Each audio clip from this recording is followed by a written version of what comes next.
Nós vamos abrir a palavra de Deus em Apocalipse 22, nós vamos ler do 18 ao 21. Apocalipse 22, nós vamos ler 18 a 21.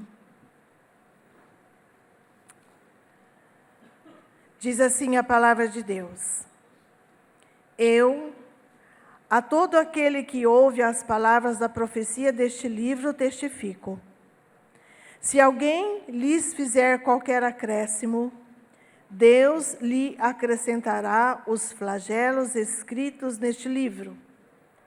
E se alguém tirar qualquer coisa das palavras do livro desta profecia, Deus tirará sua parte da árvore da vida, da cidade santa e das coisas que se acham escritas neste livro.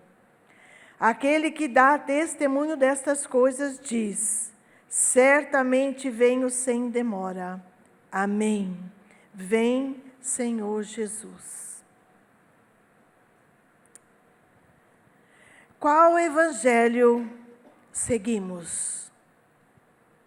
O relativo ou o absoluto? Essa palavra, ela leva-nos a refletir se realmente estamos firmados na palavra sobre a essência absoluta, ou se nós estamos correndo o risco de estarmos vivenciando algo de forma gerada diferente, algo gerado por nós ou por alguém, sem percebermos.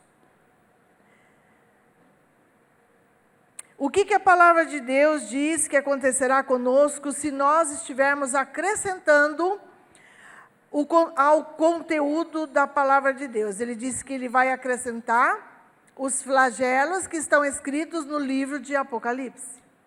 E o que diz se nós estivermos tirando alguma coisa da palavra de Deus?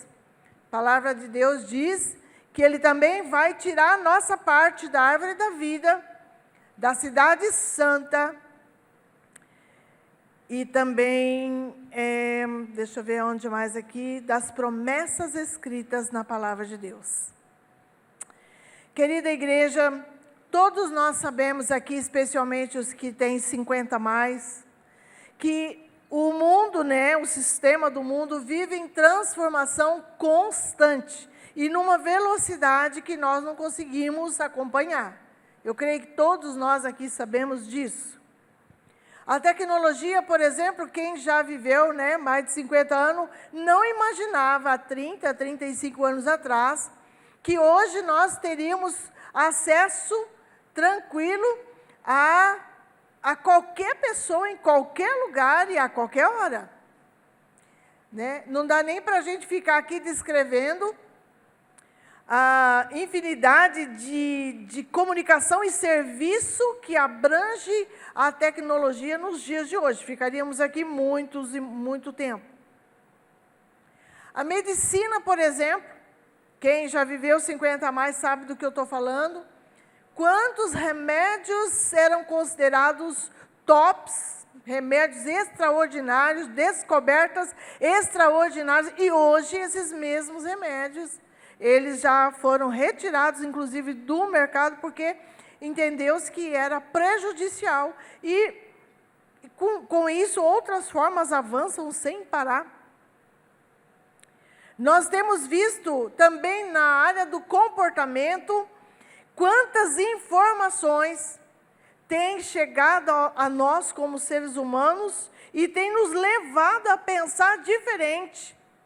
Crescer em conhecimento, com certeza, sobre vários aspectos, mas nem sempre esses conhecimentos são para conservar princípios que nós, especialmente nós, como cristãos, temos o desejo de preservar.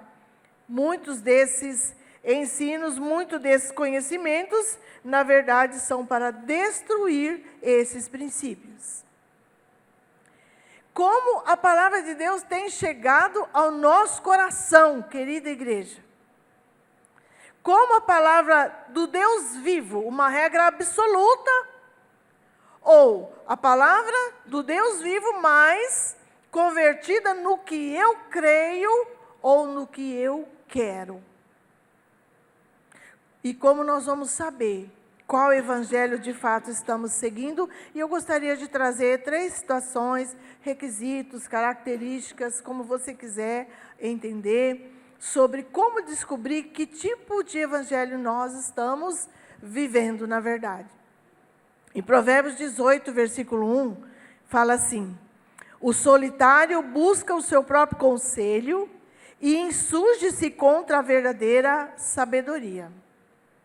Nós temos recebido a palavra de Deus com o nosso coração aberto, crendo que é o nosso manual de instrução e ensino, ou de forma individualista, do meu jeito, a meu modo. Nós temos questionado, nós somos pessoas que questionamos as coisas da palavra de Deus, os ensinos, as instruções da palavra de Deus. Nós temos buscado argumentos e contrariado a palavra de Deus. Nós queremos colocar, muitas vezes, o nosso pensamento e vontade como dominante no entendimento, ou estamos dispostos a aprender. Nós somos pessoas que nos submetemos a conhecer a verdade da palavra de Deus, ou nós temos ficado o tempo todo analisando a pessoa que está falando, por exemplo, analisando, julgando, criticando a conduta da pessoa, e muitas vezes não recebendo a palavra daquela pessoa, por até conhecer a vida da pessoa que um dia teve erros da sua história, ou até mesmo comete erros diariamente. Esses tempos eu ouvi uma pregação pequena, essas pregações pequenininhas que a gente encontra por aí, e eu gostei demais do que eu ouvi. Uma serva de Deus, ela estava falando para uma outra serva de Deus o seguinte: queridos e queridas, Deus não trabalha comigo, nem com você, nem com qualquer um dos pregadores. Deus trabalha com a palavra. Deus trabalha com a semente que é lançada. A palavra de Deus é a semente da palavra de Cristo Jesus, do Evangelho. E o Senhor trabalha com a semente que é lançada.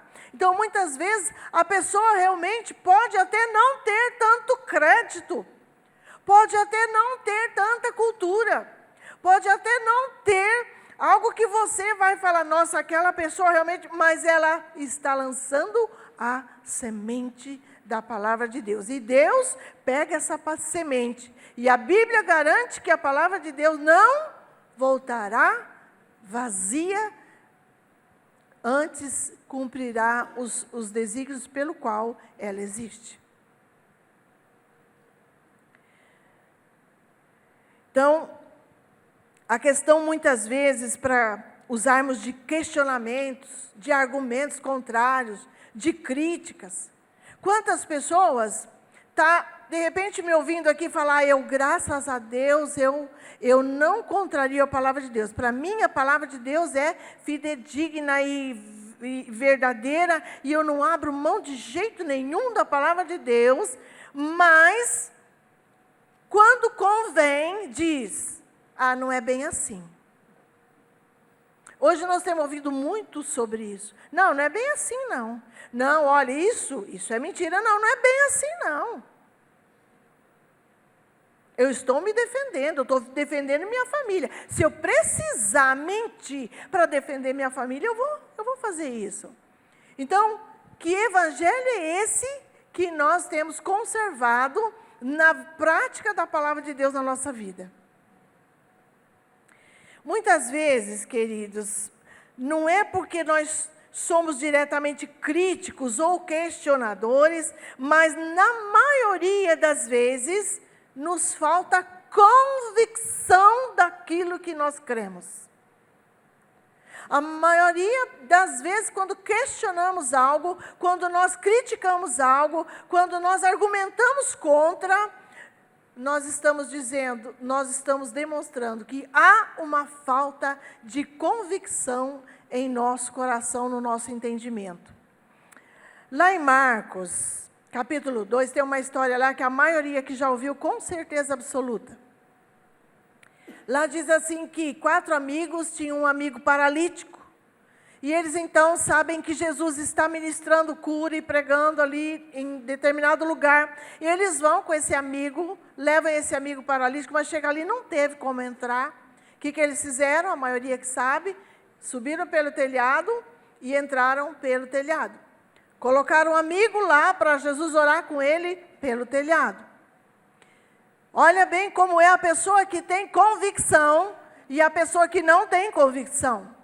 Se você depois olhar lá no texto que fala sobre essa história, esse acontecimento, você vai ver que as pessoas que criam já estavam esperando aquele milagre e eles ficaram maravilhados e glorificavam ao Senhor.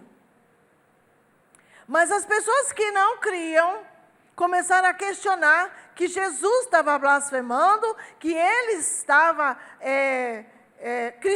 estavam criticando a atitude de Jesus em atender uma pessoa naquelas condições, daquela maneira e etc.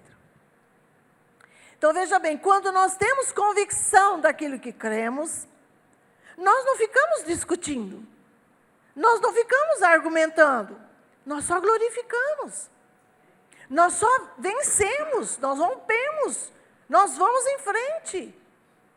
Então, é algo para nós pensarmos. Será que a palavra de Deus para nós tem sido algo da nossa confiança? Realmente nós cremos na palavra de Deus para a nossa vida?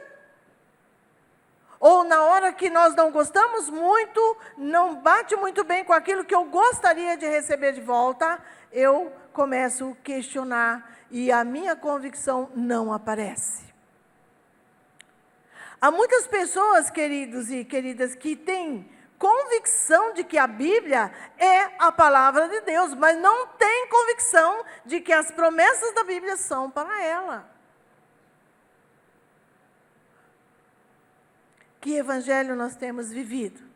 Absoluto, verdadeiro, convicto, ou algo relativo que de vez em quando eu vou fazer o evangelho acontecer ao meu modo?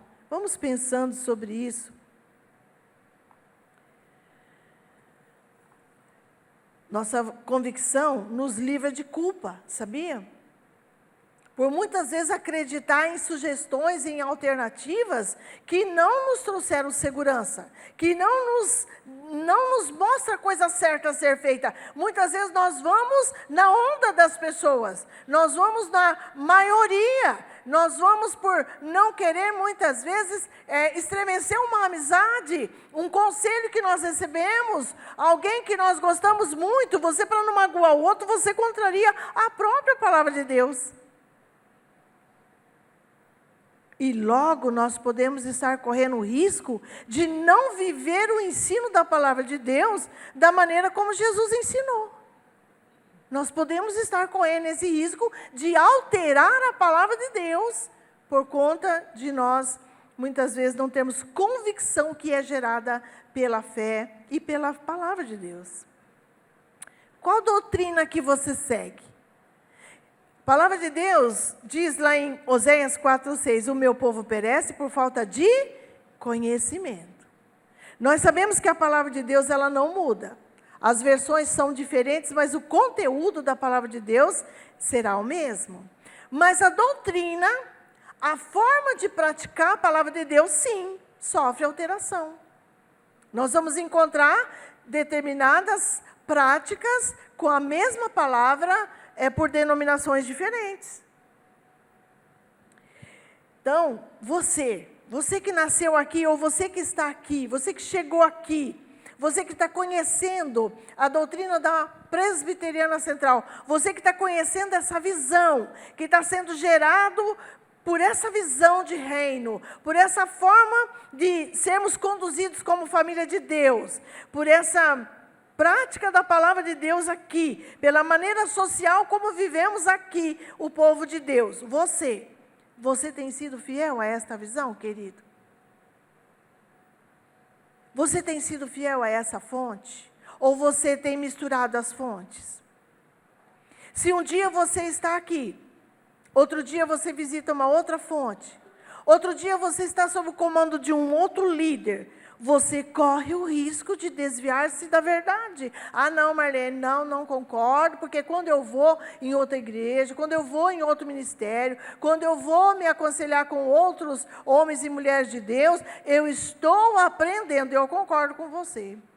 Você está aprendendo, você está conhecendo, mas você também está correndo risco de se tornar confuso, muitas vezes, e deixar de seguir com lucidez a palavra de Deus. Marlene, então você está dizendo que a gente não pode? Não é isso. Mas você precisa ter convicções. Você precisa ter convicções.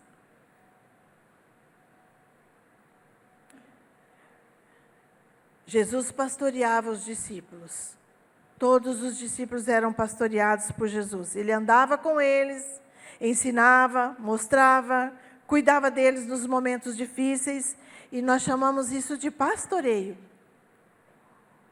de cobertura espiritual. Eu pergunto para você aqui hoje, quem é responsável espiritualmente por você? Como que isso acontece aqui na central? Através das células. Eu não vou perguntar quem aqui não está em célula. Mas o pastoreio aqui na Igreja Presbiteriana Central acontece através da célula. Através da célula você tem um líder, o líder, por sua vez, tem um supervisor, o supervisor, por sua vez, tem um pastor de rede com ele, ou seja, o pastoreio é feito. Cada pastor ele vai cuidando de uma porção de vidas aqui da central, nas horas difíceis, nas horas de uma doença que pode atingir você, num relacionamento estremecido, numa questão muitas vezes de morte.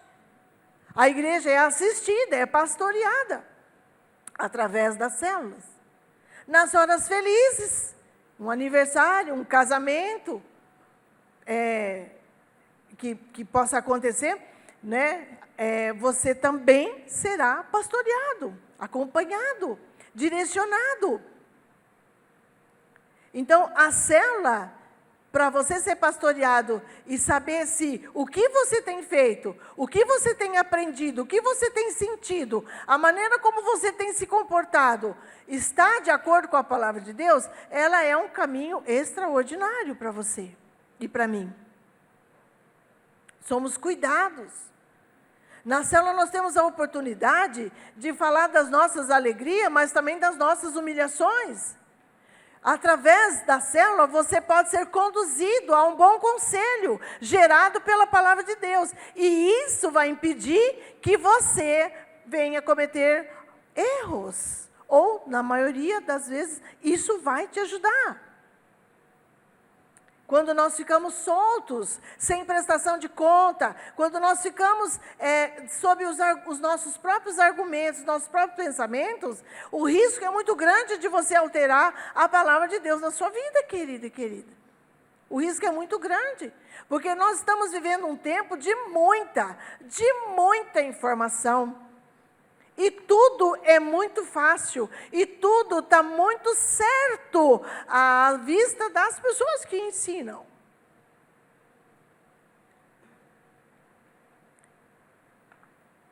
O pastoreio vai gerar união, e onde há união, a bênção, a vida, a manifestação do cuidado de Deus, e a probabilidade de você errar ao praticar a palavra de Deus será bem menor. Terceiro requisito, conhecer a palavra de Deus é fundamental. É muito triste ver que pessoas que estão dentro da igreja, que são cristãos, que têm certeza de que Jesus foi na cruz em seu lugar, não conhecem a Bíblia. Tem gente que com muito custo diz assim, finalmente eu terminei de ler a Bíblia inteira. Isso depois de 5, 10 anos. pessoa às vezes fica feliz porque ela fala assim, não, no culto, estou sempre lendo a Bíblia na célula. Não, queridos, não. Quanto tempo você investe em conhecer a palavra de Deus? Porque se você não conhecer a palavra de Deus, o risco de você pecar contra ela vai ser muito grande. Por que eu estou falando tudo isso para vocês, gente? Porque está escrito. Se você acrescentar ou se você tirar, vai ter consequência. Quanto mais você conhecer a Bíblia, mais matéria-prima para o Espírito Santo você vai ter e mais possibilidade de você se livrar das heresias, dos sofismas. Sabe o que é sofisma, sabe? Aquilo que parece uma verdade, mas não é. Começa com uma verdade, mas termina com uma mentira. A nossa arma de ataque às alternativas que o mundo oferece é a palavra de Deus. Se não conhecermos a palavra de Deus, vamos perecer, como diz Oséias. Nós temos recebido a palavra de Deus em sua íntegra, ou nós temos omitido as partes que temos dificuldade. E nós temos que nos lembrar uma coisa: a palavra de Deus não foi escrita para as pessoas que não a receberam. O ímpio não pode ser nossa referência. A palavra de Deus foi escrita para nós, os que cremos. Nós seremos cobrados. Essa palavra de que se nós tirarmos ou acrescentarmos algo da palavra de Deus, nós vamos sofrer as consequências, é para nós.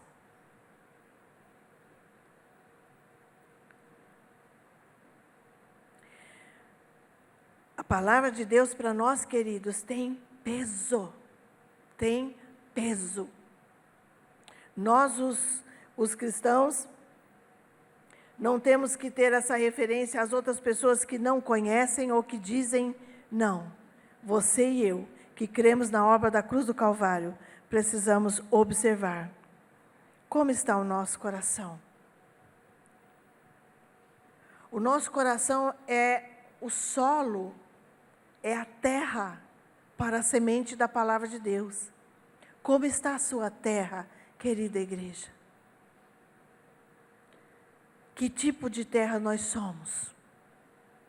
Nós somos terra preparada, limpa, abençoada, ou há dúvidas em nossa mente? Ou carregamos dúvidas, situações que nós ouvimos, inclusive da palavra, não entendemos direito, mas a gente vai empurrando a vida cristã e deixa para lá, não entendi muito bem essa palavra, acho que essa palavra aqui não é para mim. Essa palavra eu não entendi direito, mas também deixa para lá, não vou querer saber. Se você tem problemas de entendimento com a palavra de Deus, mais uma vez eu falo para você, procure uma célula. Converse com o seu líder sobre as suas dúvidas. Não carrega dúvida no seu coração, porque Deus não vai conseguir entrar na sua mente e esclarecer. Deus vai usar alguém. Busque entendimento antes que você se torne uma pessoa questionadora, crítica, que argumenta todas as coisas e corre risco.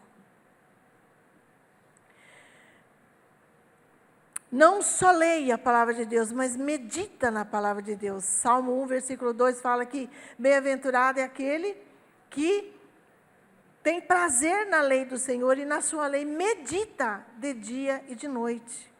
Nós temos que meditar, extrair, buscar referências, conhecer a cultura da época, conhecer e entender aonde Deus quer chegar com aquela palavra, de que maneira Deus está nos levando àquela situação.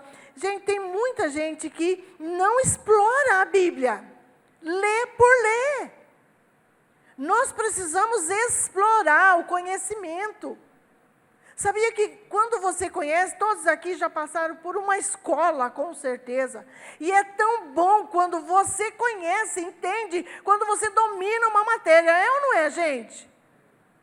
É gostoso. Você vai fazer a prova, você fala, uau, agora eu sei que eu sei. Quando você faz uma prova e você não sabe, você vai ter que estudar mais, explorar mais aquilo. A palavra de Deus tem que ser explorada por nós, ela tem que fazer diferença na nossa vida. A palavra de Deus, ela tem que molhar a nossa terra. Tem que germinar no nosso coração. Vocês querem, o povo de Deus muitas vezes vai lendo por ler e ele nem desconfia de que não é de repente do jeito que ele está pensando. Quer ver um texto que eu já ouvi muita gente falar? Mas não é verdade? Escuta isso aqui. Eu acho que talvez você até já tenha ouvido sim, mas escuta isso aqui. Quanta gente vai falar sobre a questão do Pedro que nega Jesus? Sabe aquela palavra que Jesus fala assim, Pedro está todo animado, né? Pedro está todo animado. Não, Jesus, eu vou com o senhor onde o senhor for e tal, e comigo não vai ter problema não, que... Aí Jesus fala assim, ai Pedro, você não está tão firme como você pensa não, Pedro. Olha, antes que o galo cante, você vai me negar 3 vezes. Quanta gente pensa que esse galo é um galo mesmo? Um galo de galinha. Mas não é. Vai explorar a Bíblia, vai ler o original, vai buscar entendimento, você vai ver que não é. Nesse tempo aqui, a terceira vigília romana, ela acontecia à meia-noite. E era um momento, a vigília chamava a vigília do canto do galo. Era uma troca de guardas que acontecia ali. E aquele povo ali, por não ter muito, talvez, relógio, não entende, eles ficavam esperando, era um norte, na verdade, para o povo. Quando ouvia o galo cantar, todo mundo sabia que era meia-noite. Era a troca dos guardas. E Jesus fala, ó Pedro, antes que o galo cante, antes que os troca, que a soa e a trombeta lá dos guardas, que a troca de guarda aconteça, você vai me negar 3 vezes, não é galo de galinha. Nós precisamos explorar, nós precisamos entender a Bíblia, na cultura, na época. Porque isso vai fazer diferença para a sua fé, sabia? Isso vai impedir você, inclusive, de falar coisas que não são verdadeiras. Uma vez eu escutei uma pessoa falando sobre aquele que subiu lá, no Zaqueu, subiu no sicômoro e falou que era um poste. Sicômoro é uma árvore. Então, gente, há muitas coisas que nós precisamos entender. Por que é que está escrito daquela forma? Qual era a cultura da época? E isso vai te fortalecer, vai impedir você de entrar por um caminho de heresia, vai impedir você de acreditar em tudo que é falado, e vai dar para você segurança, confiança e convicção. Nós precisamos ter convicção daquilo que cremos, daquilo que vivemos, da obra que Cristo trouxe para nós, a obra que Cristo realizou para nós, os ensinos e as instruções contidas, as promessas de Deus contidas na palavra de Deus, elas têm que gerar convicção no nosso coração. Amém ou não? Provérbios 119:11 fala assim, guardei tua palavra em meu coração para não pecar contra ti. O Senhor, Ele é paciente conosco, querida igreja. Ele fica à porta do nosso coração batendo, esperando a gente abrir para cear, para Ele entrar, para Ele cear, para Ele participar da mesa conosco, para Ele partilhar conosco a nossa vida. Esse é o nosso Deus. Mas nós precisamos nos doar, nos entregar e o buscar de todo o coração e não permitir que situações contrárias venham tomar o lugar que é dele. E concluindo, para encerrar, critique menos, medite mais. Cuidado, querida igreja. Nós estamos vivendo um tempo que Deus muda de face a cada 10 minutos. A cada esquina. A cada situação aí. Deus tem várias faces hoje. Na cabeça das pessoas, bem entendido, né? Mas a palavra de Deus não muda. A essência de Deus é a mesma. A palavra de Deus é a mesma. A expectativa de Deus em concluir a tarefa dele e fazer o que ele se propôs a fazer, derramando e colocando propósitos sobre a nossa vida, é a mesma. Seja um estudioso da palavra de Deus e prove-a para ver que o Senhor é bom. Não só medite e aprenda, mas viva a palavra de Deus. Prove desse Deus, prove dessas promessas, prove disso, experimente Deus. Experimente Deus. Deixe-se ou permita ser pastoreado, querida igreja, para que você aprenda a pastorear. A igreja de Jesus Cristo é uma igreja de pastoreio, de cuidado. O seu cuidado para com a minha vida me ajuda a ser melhor. Precisa me ajudar a ser melhor. E quando eu aprendo isso, eu vou fazer isso com as pessoas. E quando as pessoas aprendem isso, elas vão continuar fazendo isso. Um vai ajudando o outro. E pode crer que em nossa volta tem muita gente esperando ou necessitando de cuidado. Muita gente. Muita gente perdida. Muita gente crendo uma folha da palavra de Deus, uma vela no altar, tantas outras coisas, não vou nem falar. Tem muita gente assim. Contaminada. Sua terra está contaminada. Firme sua convicção. Há pessoas que têm convicção na Bíblia, como eu já disse, mas não nas promessas. E têm sofrido por falta de convicção. Sabe o que acontece? O inimigo de Deus vem, rouba a semente, deixa você vazio, seco, estéril, sem dar frutos nenhum. E aí você começa a desanimar, aí você começa a se afastar, e daqui a pouco o cristianismo, que não é religião, vira religião para você.